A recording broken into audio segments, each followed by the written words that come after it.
ហើយលោកថាបើអ្នកជួយហែជួយហមអមដំណើរសពទៅបញ្ចុះទៅបូជាមកជំហានទៅប្រកបទៅដោយការពិចារណាធម៌បានបនណាស់បើនឹកថាទុក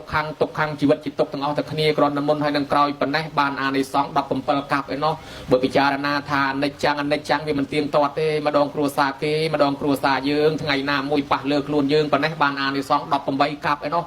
ហើយបើពិចារណាថាมันអាចខាត់ខាំងរាំងរាបានទេអនត្តារូបរាងកាយនេះมันស្ដាប់បង្គាប់យើងទេថាកុំឲ្យចាស់កុំឲ្យឈឺវានៅតែឈឺវានៅតែចាស់វានៅតែស្លាប់បានអានិសង្ឃ20កាប់ឯណោះ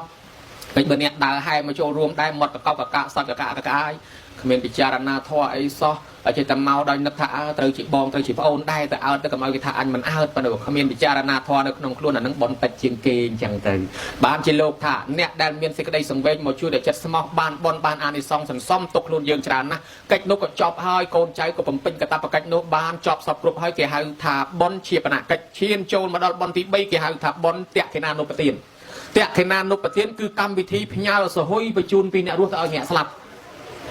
ពីព្រោះអ្នកស្លាប់អត់បានយកសហុយទៅទេ